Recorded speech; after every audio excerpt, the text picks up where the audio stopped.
Don't Scream 60 Tales of Terror by Blair Daniels.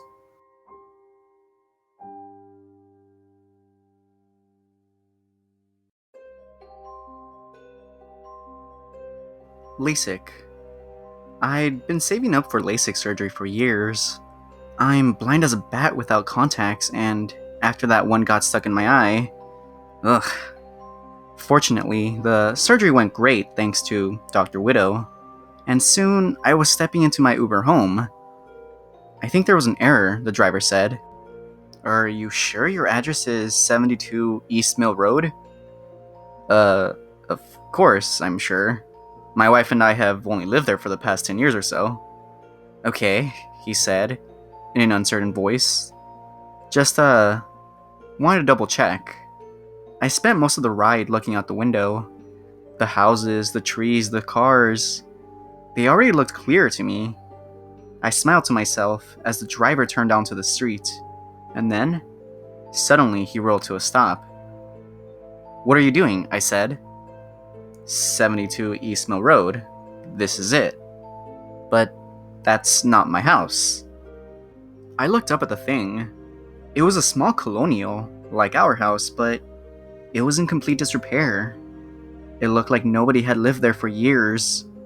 The white paint was shedding off the wood. The shrubs were tangled and overgrown, some crawling up the sides of the house.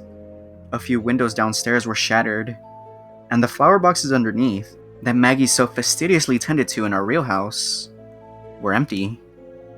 This isn't my house. He pointed to the mailbox, and there, in chipped white paint, was a number. 72. This is ridiculous. This isn't my house. But the Uber guy already thought I was crazy. Okay, thanks, I said, stepping out of the car. I was halfway through calling another Uber to take me to my real home when my gaze caught on the porch. There, in front of the door, was one of those novelty welcome mats. Go away, no one's home. I remember buying that mat. Maggie and I went to the mall, saw it, and had a good laugh about how antisocial we were.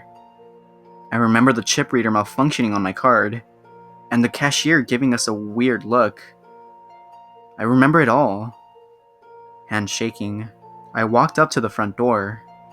I pulled the key out of my pocket and put it into the lock. It fit. The door creaked open. Inside the house was an even worse state. The floorboards were splintered and stained. Some of the walls had large, rotting holes in them. On the kitchen table sat a pile of mail, all addressed to me. On the table sat a half-eaten cinnamon bagel, the one I ate this morning. There was no doubt about it. This was my house. Then, where's Maggie? Maggie? I called. My voice echoed in the empty, rotting house. Maggie, are you home? Silence. I walked up the stairs. Each step creaked under my weight. When I got to the top level, all the doors were shut. Maggie! Once again, silence. My hand fell on the doorknob to our bedroom. With a shuddering breath, I pushed it open. The curtains were open. Golden sunlight filtered in through the windows, bathing the room in a cheery glow. And there, on top of the made bed, was a mannequin. Her face was painted on plastic, shiny skin. Fake brown hair spilled out onto the pillow in elegant waves. Her slightless eyes gazed towards the ceiling, as if she was perfectly at peace.